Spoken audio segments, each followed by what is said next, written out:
स्वागत आप सभी का फिर से एक बार ओरिजिन मैथमेटिक्स क्लासेस में। और आज हम लोग चलते हैं और देखते हैं कि आज का जो वीडियो होने वाला है ये बहुत ही महत्वपूर्ण होने वाला है।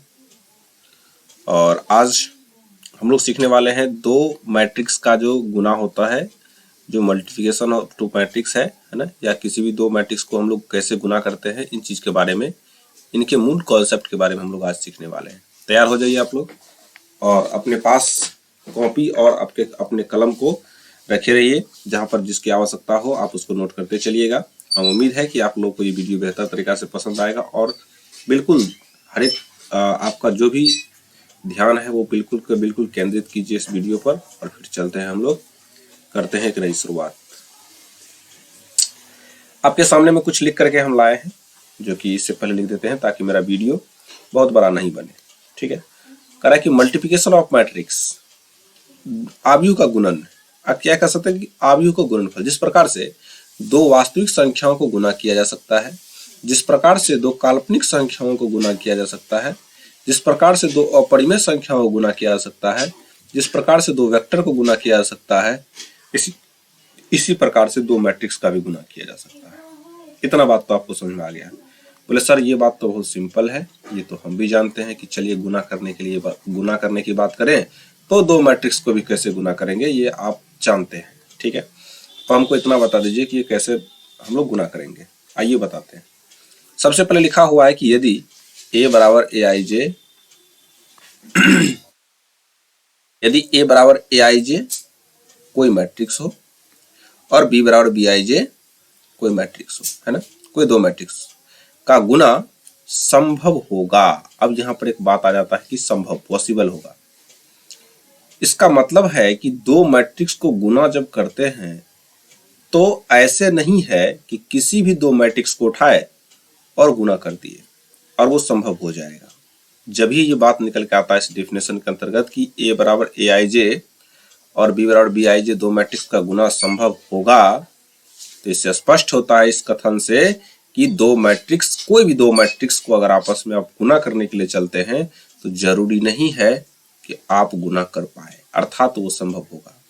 अब समझिए, यहां से कंडीशन लगाया है कि यदि पहले मैट्रिक्स के कॉलम, यानी कि स्तंभ की बात करते हैं, स्तंभ की संख्या, पहले मैट्रिक्स के कॉलम की संख्या और दूसरे मैट्रिक्स के रो की संख्या आपस में बराबर हो। मतलब आप वैसे दो मैट्रिक्स को मल्टीप्लाई कर सकते हैं जिसमें पहले मैट्रिक्स की कॉलम की संख्या और दूसरे मैट्रिक्स के रो की संख्या के बराबर हो। इस पूरे डिफिनेशन में यही बात लिखा हुआ है। आइए आप लोगों को हम पूरा प्रोसेस तरीका से समझाने वाले हैं।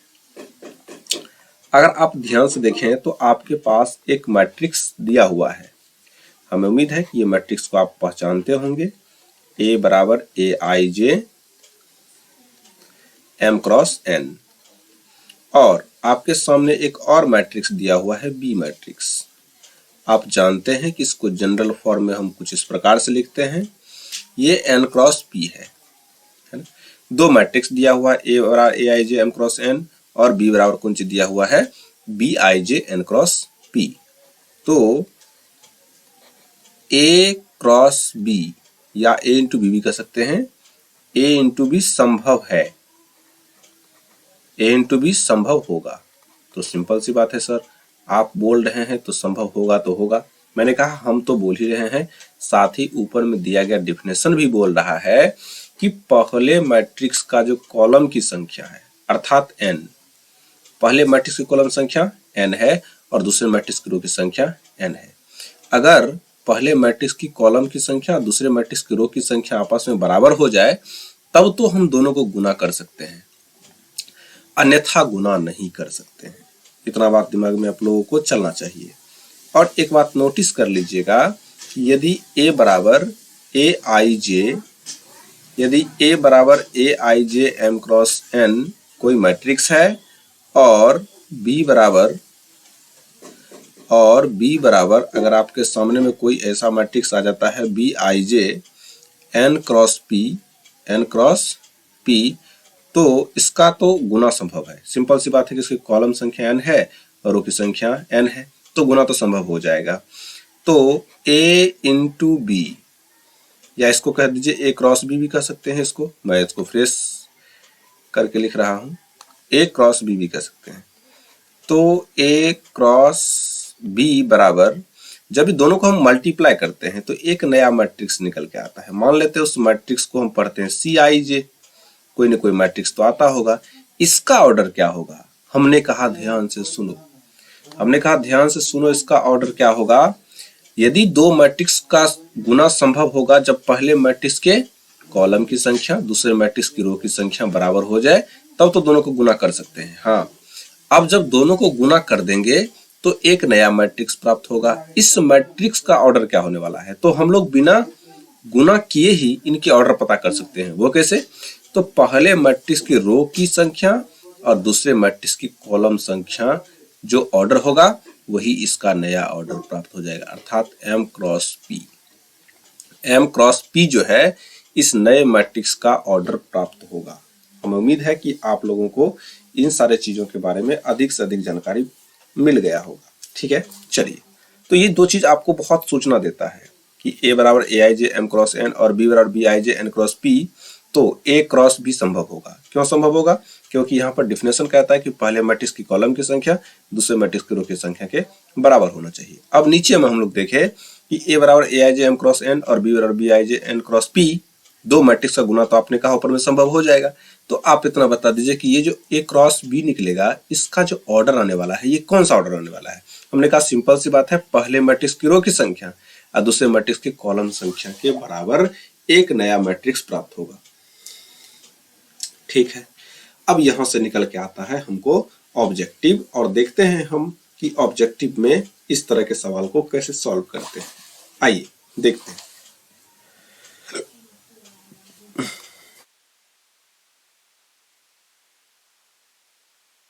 मान लेते हैं मेरे पास एक पहला ऑब्जेक्टिव आपके सामने में देते हैं। पहला ऑब्जेक्टिव है कि यदि a बराबर A I J N cross के तथा b बराबर आई जे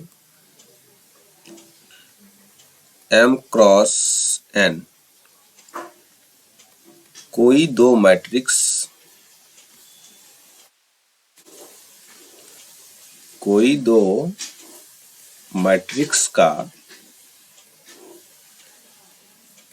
गुना संभव है, कोई दो मैट्रिक्स का गुना संभव है, तो निम्न में कौन सही होगा? निम्न में कौन सही है? चलिए, तो आइए ऑप्शन देते हैं आपके सामने। ऑप्शन पहला है n जो है वो k के बराबर होना चाहिए। ऑप्शन बी है k जो है वो m के बराबर होना चाहिए। ऑप्शन सी जो है ये k जो है ये n के बराबर होना चाहिए, है ना, वही बात लिखा हुआ है, मैं इसको रिपीट कर दिया, इसको हम इस तरह कर देते हैं। n जो है k जो है छोटा होना चाहिए m से, और d जो है ये m जो है ये बड़ा होना चाहिए n से। आपके सामने चार ऑप्शन है। इन चारों ऑप्शन में आप लोग खुद से दिमाग लगाइए कि इन चारों में कौन सा कथन को ये सवाल सही करता है। चलिए आइए सवाल समझते हैं। कह रहा है कि a बराबर A I J N cross के, एक ऑर्डर यहां मिला, एन क्रॉस के दिख रहा होगा आप लोग को, और कह रहा है कि b बराबर B I J M cross n, तो आई एन क्रॉस के और m क्रॉस n दो मैट्रिक्स आपको आप लोग के सामने में दिख रहा है। कह रहा है कोई दो मैट्रिक्स का गुना संभव है। अब ये सवाल कह दिया कि संभव है, ये हम नहीं डिसाइड कर सकते, ये सवाल ही कहेगा संभव है, तो निम्न में कौन सही है? तो बताइए निम्न में कौन सही है? अरे भाई, हम तो सबसे पहले जान चुके हैं कि इस मैट्रिक्स की कॉलम की संख्या और इस मैट्रिक्स की रो की संख्या बराबर होगी तभी जाकर के संभव होगा। तो ये संभव है, इसका मतलब k m के बराबर है, तो n बराबर k कोई लेना देना नहीं है, तो ऐसा ही चल गया। छोटा की बात करेंगे तो ये तो ऐसा ही चल गया, है ना, तो k बराबर m हो जाएगा, यानी कि k m के बराबर होनी चाहिए, तो जाकर के आपका सवाल बिल्कुल अच्छा तरीका से समझ में आ गया होगा। ठीक है, दूसरा सवाल लेते हैं हम ऑब्जेक्टिव। दो टाइप का सवाल आपसे पूछा जा सकता है। मान लीजिए ए बराबर A I J M cross N तथा बी बराबर B I J N cross P कोई दो मैट्रिक्स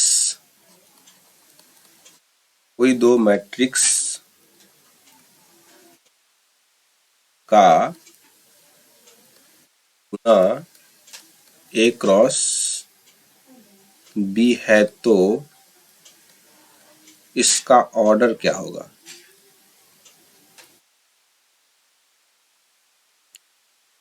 तो इसका ऑर्डर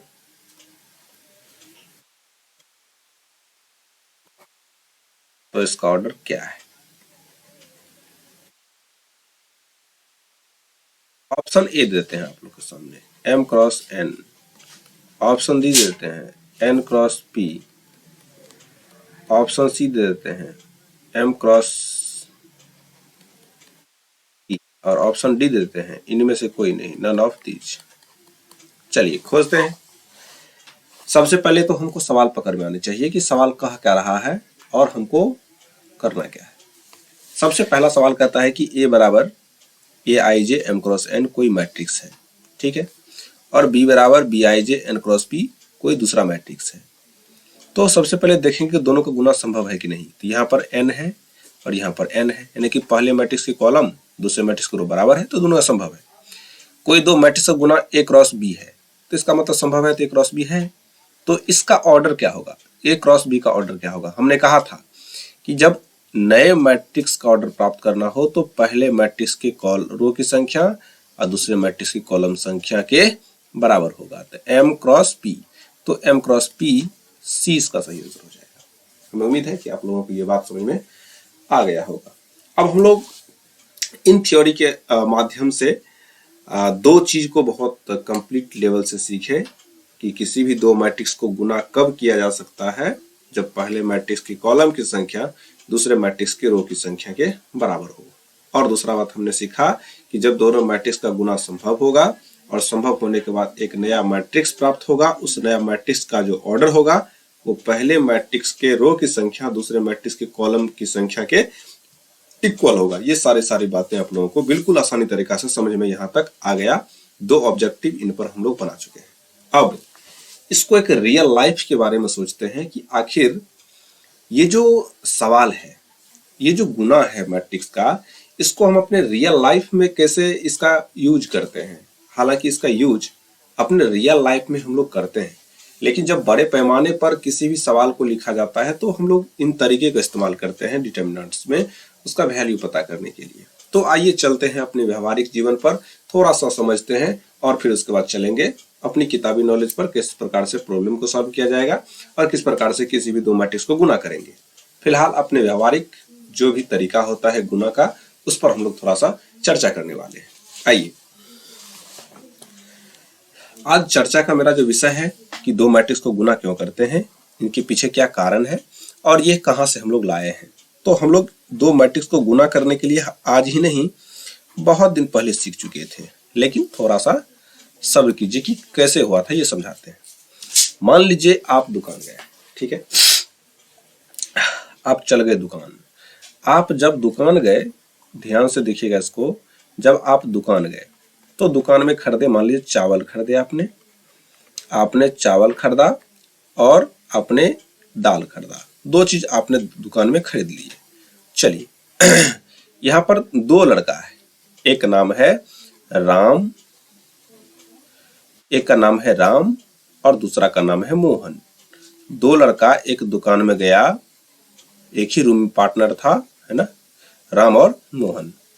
इन्होंने चावल खरीदा। चलिए, राम ने 5 केजी चावल खरीद लिया, ठीक है, और 2 केजी दाल खरीद लिया। चलिए, इसी प्रकार इसी दुकान में मोहन ने 7 केजी चावल खरीदा और 5 केजी दाल खरीद लिया, ठीक है। दुकानदार से जब पूछा गया तो पता चला कि चावल जो है वो 20 रुपये प्रति केजी था। 20 रुपये प्रति केजी था, और दाल जो है ये 60 रुपये प्रति केजी था, 60 रुपये प्रति केजी था। ठीक है, अब समझिए। तो जब किसी दुकानदार के पास दो व्यक्ति गया, पहला व्यक्ति राम, दूसरा व्यक्ति मोहन, उसी दुकान में चावल और दाल खरीदा। राम 5 केजी चावल खरीदा और दाल 2 केजी खरीदा। मोहन उसी दुकान से 7 केजी चावल और 5 केजी दाल खरीदा। जब दुकानदार से पूछा गया तो दुकानदार ने कहा कि चावल 20 केजी और 20 रुपये प्रति केजी और दाल 60 रुपये प्रति केजी है, तो इसका दाम कैसे जोड़ते थे? सिंपल सी बात है। तो दुकानदार साहब क्या करते थे, इसको इस तरह आसानी तरीका से करते थे। बोला राम के पास कितना पैसा हुआ, राम के पास कितना पैसा हुआ, तो चलो भाई देख लेते हैं हम लोग। 5 केजी चावल लिया, 1 केजी का दाम 20 रुपया था, जोड़, समझिएगा मेरे बात को। अच्छा, 2 केजी दाल लिया, 1 केजी दाल का दाम 60 रुपया था। ठीक है, तो यहां पर इसको देखा गया कि 100 रुपये हो गए और 120 रुपीज हो गए, यानी कि 220 रुपया किसको देना पड़ा, राम को। और दूसरी बात जब करेंगे, मोहन की जब बात करेंगे, तो जब मोहन की बात किया गया तो पता चला कि मोहन 7 केजी चावल खरीदा था और 20 रुपये केजी चावल था। इसी प्रकार से प्लस 5 केजी दाल खरीदा और 60 रुपये केजी दाल था। तो देखा गया कि 140 प्लस 300 440। हालांकि दुगना मत समझना, ये तो ऐसे आ गया है ना, 440 रुपये हो गए। तो दोनों से इनका राशि क्या किया गया, दुकानदार के द्वारा ले लिया गया। फाइनली रिजल्ट निकल करके दुकानदार इसको दे दिया गया। अब इसी सवाल को, इसी तरह के प्रॉब्लम्स को आपके किताबों में गुना के रूप में सजाया गया है। कैसे सजाया गया है, आइए समझाते हैं आप लोगों को। मैट्रिक्स के गुना का सबसे मूल कारण क्या है, आइए। हम उम्मीद है कि आप लोगों को बहुत आसान तरीका से समझ में आ रहा होगा और आप लोग समझने की कोशिश कीजिए। इसको अगर हम डिटर्मिनेंट्स या मैट्रिक्स विधि से देखें, अगर इसको हम मैट्रिक्स मेथड से देखें तो कैसे होता है, सो ध्यान दीजिएगा। अब आपके सामने में हम क्या करते हैं, एक खटाल लेते हैं। खटाल करने करते हो गया कि दो व्यक्ति है, एक व्यक्ति राम है, एक व्यक्ति कौन है, एक व्यक्ति राम है और दूसरा व्यक्ति मोहन है। राम ने सामान लिया, क्या क्या लिया, तो चावल लिया और इन्होंने दाल लिया, चावल लिया और दाल लिया। ध्यान दीजिएगा, एक रो में सबको लिखेंगे। राम ने कितना केजी चावल लिया था, तो 5 केजी चावल लिया था। ठीक है, अब ये केजी की बात करते हैं। दाल कितना लिया था, 2 केजी दाल लिया था। ठीक इसी प्रकार मोहन ने, इसमें सब चावल का क्या बोलते हैं वजन लिखा जाएगा, इसमें दाल का वजन लिखा जाएगा। इस कॉलम में चावल का वजन, इस कॉलम में जितना होगा राम मोहन सोहन सबका, इसमें दाल का, इस कॉलम में, दूसरे कॉलम में दाल का वजन लिखा जाएगा। इस रो में राम जितना सामान लेगा, चावल दाल मूंगफली तेल घी नमक मिर्चाई कुछ भी ले, तो राम का लिखा जाएगा। मोहन का इस खटाल में लिखा जाएगा, है ना, एक सीक्वेंस में। मोहन ने कितना लिया, 7 केजी लिया और 5 केजी दाल लिया। ठीक है, अब गुना किया गया, क्योंकि हम लोग गुना करते हैं। किसमें गुना किया गया, सो ध्यान दीजिएगा। आइए, अगर हम दर की बात करते हैं ना, दर तो आप लोग समझते हैं। अच्छा, चावल किस दर से था, चावल किस दर से था, और बात करेंगे तो दाल किस दर से था। दो बातें आपके सामने आती है। चावल है 20 रुपये प्रति केजी और दाल है 60 रुपये प्रति केजी। तो आप अगर ध्यान से देखेंगे तो दोनों को मल्टीप्लाई किया गया। कैसे मल्टीप्लाई किया गया वो ध्यान से देखिएगा। दोनों को कहा गया कि इसका ऑर्डर 2 रो 2 कॉलम है और इसका जो ऑर्डर है ये रखा गया आपको यहाँ पर 2 रो 1 कॉलम। तो आप देख पा रहे हैं कि इसका जो ऑर्डर है वो 2 है, इसका जो कॉलम है 2 है, इसका रो है 2 है। इसका मतलब दोनों गुना संभव होगा। कैसे करते थे गुना, सो ध्यान दीजिएगा। कैसे हम लाएंगे, यही चीज लाना है हमको यही चीज लाना है, यही। तो क्या करते थे हम लोग, 5 को 20 से गुना करेंगे, इस 5 को इस 20 से गुना करेंगे, तो 5 × 20 प्लस करना है हमको, और 2 × 60। ठीक है, आप समझिए मेरी बात को, ये हो गया। अब इस राम वाला काम हो गया, राम का चावल को इसके रेट से गुना कर दिए प्लस दू को इससे गुना कर दिए, मतलब पहला रो को पहला कॉलम से गुना कर दिए। देखिए ध्यान से, इसी प्रकार से मोहन का जब निकालने के लिए जाएंगे, क्योंकि ये किसका निकाल रहे हैं हम लोग, ये अभी निकाल रहे हैं राम का, क्योंकि राम के सामान को इसके रेट से गुना कर रहे थे। रेट तो सबको गुना करना पड़ेगा रेट में। अब मोहन की बात कर लेते हैं। मोहन की जब बात करेंगे तो बाबू मोहन ये है 7 और 5, तो 7 को पहले 20 से गुना करेंगे, तो 7 इंटू 20 प्लस 5 इंटू 60, 5 इंटू 16, है ना।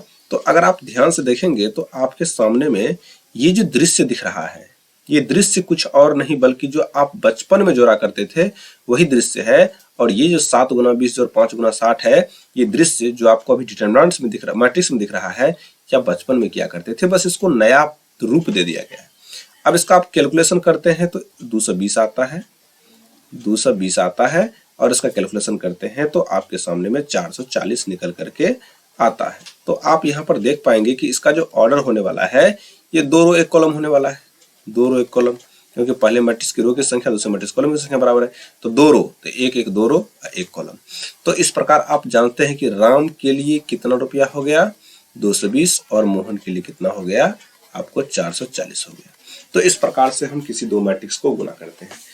तो गुना करने का अर्थ क्या हो गया, यहां पर से हमको क्या मिला कि हम लोग आखिर कैसे करें कि दो मैट्रिक्स को आपस में गुना किया जा सकता है ना।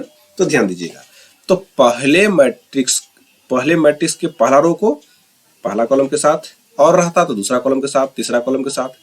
उसके बाद जब ये खत्म हो जाएगा सारे कॉलम, तो फिर दूसरे मैट्रिक्स के दूसरे कॉलम के साथ, पहला कॉलम के साथ, फिर दूसरे रो को दूसरा कॉलम के साथ। इस प्रकार से हम लोग इसमें क्या करते हैं, मल्टीप्लाई करते हैं। ठीक है, चलिए आप लोग बात करने वाले हैं इन सारे चीजों को ध्यान से देखिएगा आप लोग। चलिए दो मैट्रिक्स को कैसे गुना करते हैं। तो अब गुना करने का विधि, ये दो मैट्रिक्स को हम लोग कैसे गुना करते हैं। तो सबसे पहले आपके सामने में मान लीजिए कुछ पॉइंट्स लिख रहे हैं। जैसे मान लीजिए आपके सामने में एक वैल्यू है, दो कॉलम का पहले हम ले लेते हैं, A11, A12, A21, A22, दो कॉलम ले लेते हैं। ये दो कॉलम है, और B बराबर ले लेते हैं B11, B12, B21, B22, है ना। और ये दो कॉलम है। आपको देख रहे हैं A बराबर इतना है, B बराबर इतना है, तो आपको कहेगा A इंटू बी ज्ञात करें। ठीक है, आइए समझते हैं हम लोग एक एक करके, एकदम बिल्कुल सिलसिलेवार तरीका से इन चीजों को हम लोग देखेंगे। तो अगर आप ध्यान से देखेंगे तो ध्यान दीजिए, A इंटू बी लिखिए, A इंटू बी लिखेंगे तो आपके सामने में कुछ इस प्रकार का नजर आएगा, A11, A12, A21, A22, है ना। ये दो कॉलम है गुना, और B की वैल्यू को लिख दीजिए आप, B11, B12, B21, B22, है ना। और अब ध्यान से देखेंगे ये भी दो कॉलम है। ठीक है, अब देखिए हमको क्या करना है, पहला रो को अगर मैं इसको अच्छा तरीका से आप लोगों के सामने में दिखा दूं तो बेहतर होगा। इसको हम लोग इस तरह कर लेते हैं, चलिए ठीक है। और ये पहला रो हो गया, ये दूसरा रो है, इसको भी हम लोग बेहतर तरीके कर लेते हैं। चलिए, है तो थोड़ा सा ये हो गया, फिर कोई दिक्कत नहीं है। और हम लोग इसको कॉलम बना लेते हैं। ठीक है,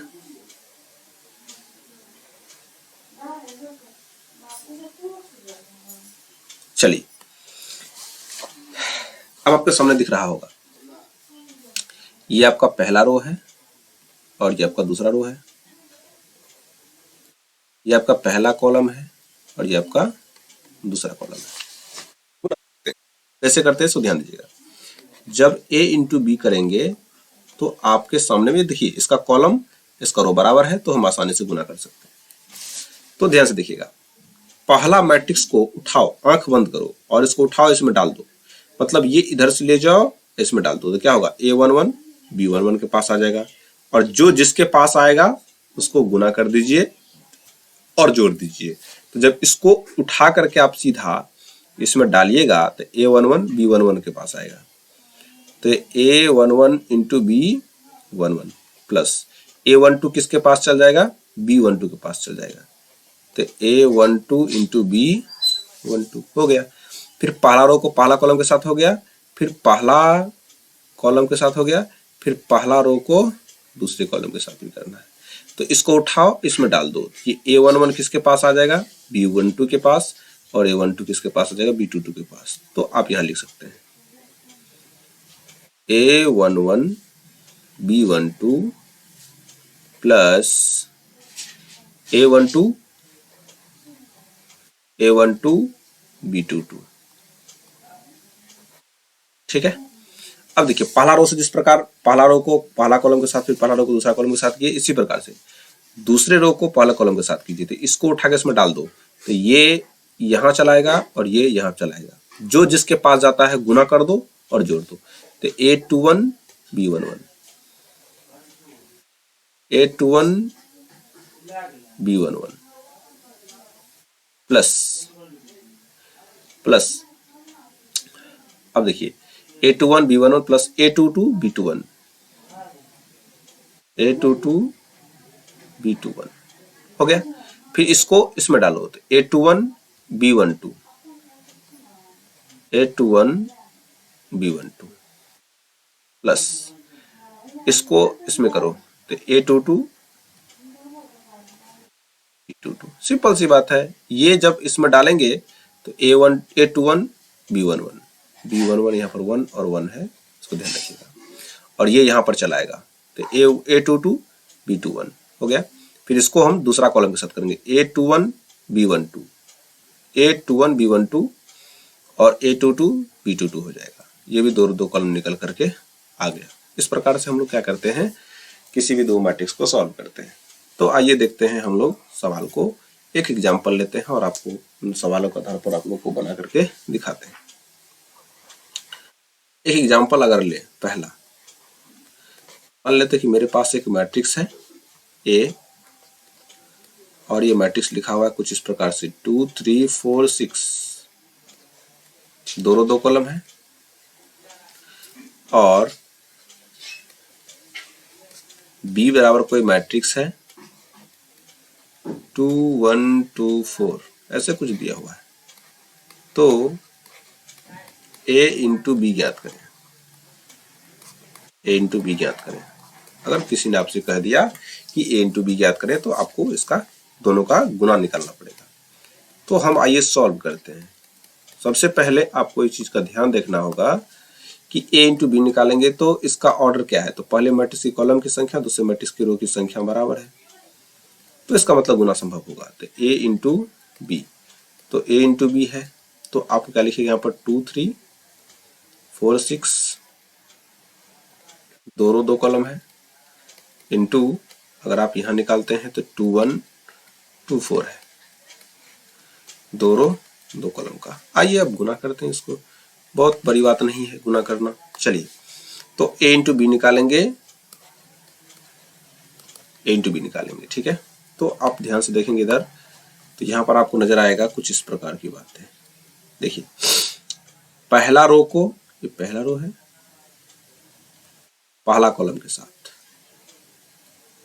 तो इसको इसमें डालो, दो दो के पास जाएगा तो 2 गुना 2 4 हो जाएगा, प्लस 3 किसके पास आएगा, 2 के पास, तो 3 दूनी 6 हो गया।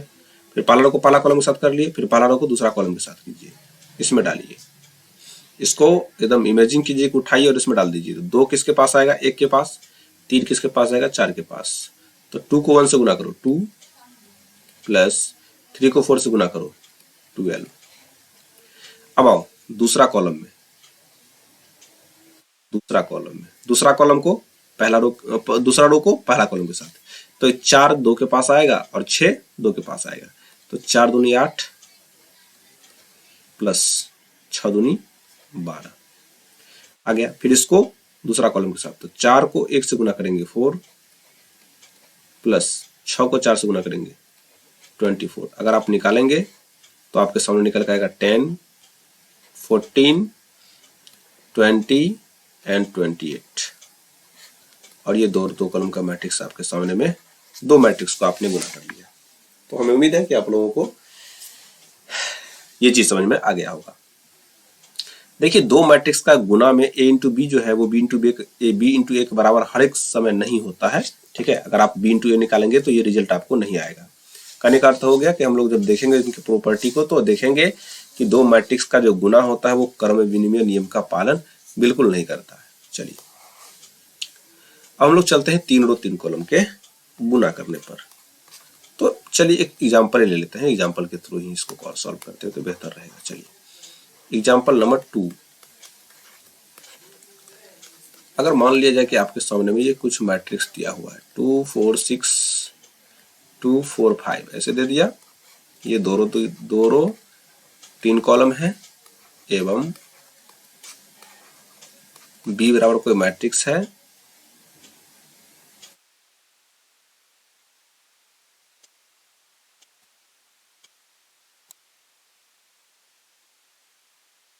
चलिए बी बराबर कोई मैट्रिक्स है, यहाँ पर लिखा हुआ है 3 2 1 4 3 1 ऐसे कुछ लिखा हुआ है। और ये कितना रो कितना कॉलम का है, तो ये 3 रो 2 कॉलम का है। तो क्या निकालना है हमको, ए इंटू बी निकालना है, ए इंटू बी तथा बी इंटू ए ना, बी इंटू ए बाद में निकालेंगे हम लोग, छोड़ो ए इंटू बी देखो, ए इंटू बी ज्ञात करें, ए इंटू बी ज्ञात करें। चलिए देखिए ध्यान से, सबसे पहले हम क्या करेंगे, इसको सॉल्व करने की कोशिश करते हैं। आइए सॉल्व करेंगे, हल। तो let A is equal to, आपके सामने में कुछ दिया हुआ 2 4 6 3 2 5 है ना, 2 रो 3 कॉलम है तथा बी बराबर दिया हुआ है मेरे सामने में 3 2। अगर ऑर्डर नहीं लिखा हुआ रहेगा तो आपको ऑर्डर लिखना पड़ेगा 3 1।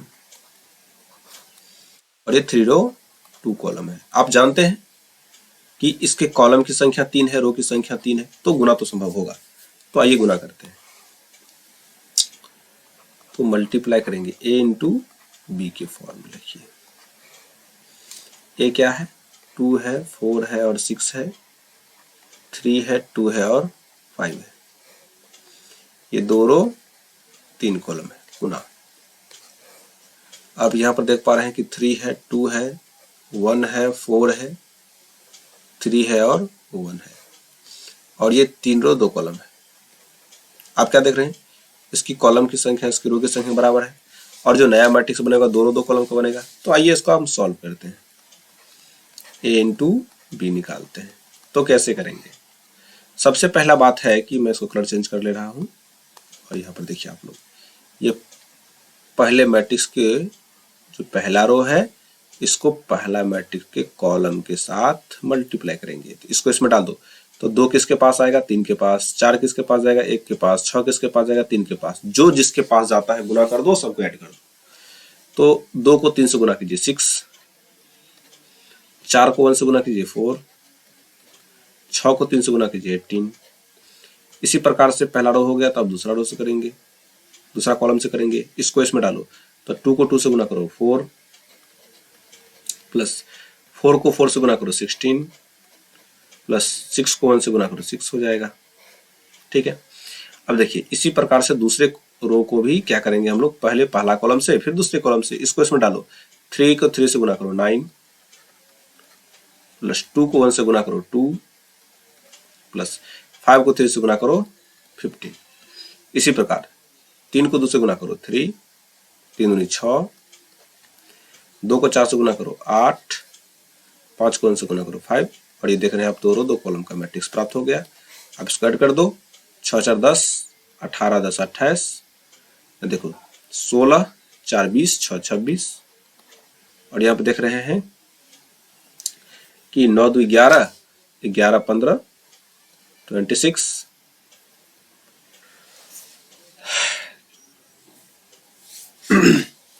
और यहाँ पर देखिए 6 5 11 8 19 और यहाँ पर आप देख रहे हैं कि दो रो दो कॉलम का एक मैट्रिक्स प्राप्त हो गया जो ए इंटू बी है, जो इंटू कौन सी है, बी है। अब देखिए तो दो मैट्रिक्स को हम लोग किस प्रकार गुना करते हैं, ये सारी बातें आप लोगों को बिल्कुल आसानी तरीका से समझ में आ गया होगा। और अब हम लोग देखने वाले हैं कि दो मैट्रिक्स का जो गुना होता है वो ए इंटू बी कभी भी बी इंटू ए के बराबर नहीं होता है। होता है लेकिन एक रेयर केस में होता है, लेकिन जनरली टर्म में ए इंटू बी बी इंटू ए के बराबर कभी नहीं होता। इसी का निकाल लो ना, चिंता क्या करो, इसी का निकाल लो, देखो अपने आप सिद्ध हो जाएगा। पुनः हमको क्या निकालना है, बी इंटू ए निकालना है, बी इंटू ए निकालना है। तो देख लेते हैं पहले संभव है कि नहीं, ऐसे निकालने के लिए मत भूल जाइएगा आप लोग। तो बी 3 2 1 4 एंड 3 1 ये कितने ऑर्डर का है, 3 रो 2 कॉलम का है। ये क्या है 2 4 6 3 2 5 और इसका ऑर्डर कितना है, 3 रो 2 रो 3 कॉलम का, 2 रो 3 कॉलम का। तो पहले मैट्रिक्स के कॉलम दूसरे मैट्रिक्स के रो बराबर है, तो सिंपल है कि गुना तो हो ही जाएगा। गुना संभव है तो हम लोग कर भी लेंगे, चिंता करने की बातें नहीं है। तो b इंटू ए निकालेंगे। अगर आप ध्यान से देखेंगे तो कुछ इस प्रकार का स्थिति में जाएगा, पहला रो को पहला कॉलम के साथ मल्टीप्लाई करेंगे, इसको इसमें डालो तो 3 2 के पास आएगा और 2 3 के पास आएगा, तो 3 दूनी 6 प्लस द्वितीय 6। फिर दूसरा कॉलम में आइए, इसको इसमें डालिए तो 3 चौके 12 प्लस 2 दूनी 4। फिर इसको इसमें आइए, इसमें क्या हो जाएगा, 3 को 6 से गुना कीजिए, 18 प्लस 10। अब देखिए पहला रो हो गया। अब दूसरे रो को पहला कॉलम के साथ, तो 1 को 2 से गुना करो 2 प्लस 4 को 3 से गुना करो 12। इसको इमेजिन करो कि इसको डाल दो इसमें, जो जिसके पास जाता है गुना कर दो, जोड़ दो।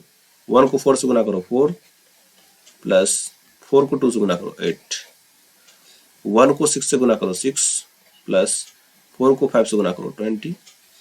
इसी प्रकार अब तीसरे रो को पहला कॉलम के साथ, दूसरा कॉलम के साथ और तीसरा कॉलम के साथ, 3 को 2 से गुना करो 6 प्लस 1 को 3 से गुना करो 3, 3 को 4 से गुना करो 12 प्लस 2 या 18 प्लस 5। और आप देख पा रहे हैं 6 6 12 16 28 14 12 26 9 14 23। और ये कितना ऑर्डर का आ गया, 3 रो 3 कॉलम का आ गया। तो ए इंटू बी क्या निकला था, 2 रो 2 कॉलम का, और बी इंटू क्या निकला, 3 रो 3 कॉलम का था। ऐसे देखने से ही मालूम चलता है कोई बराबर नहीं है। तो एक चीज तो मालूम हो गया कि ए इंटू बी जो होता है मैट्रिक्स में, ये कभी भी बी इंटू ए के बराबर नहीं होता है। इन जनरल टर्म में ए इंटू बी इंटू ए के बराबर नहीं होता है। तो इन टर्म से हम लोग एक चीज को समझ गए कि दो आव्यूह का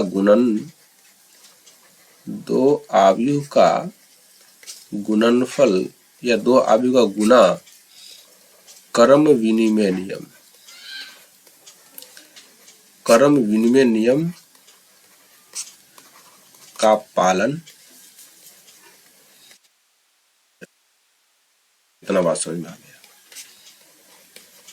ठीक है, हम लोग अब नेक्स्ट क्लास में जितने भी थ्योरी को पढ़े, जितने प्रॉपर्टी को देखे, इन सारे थ्योरी और प्रॉपर्टी को लेकर के हम लोग 3.2 का जो पहला पार्ट है वो हम लोग कल लेकर के उपस्थित हो रहे होंगे।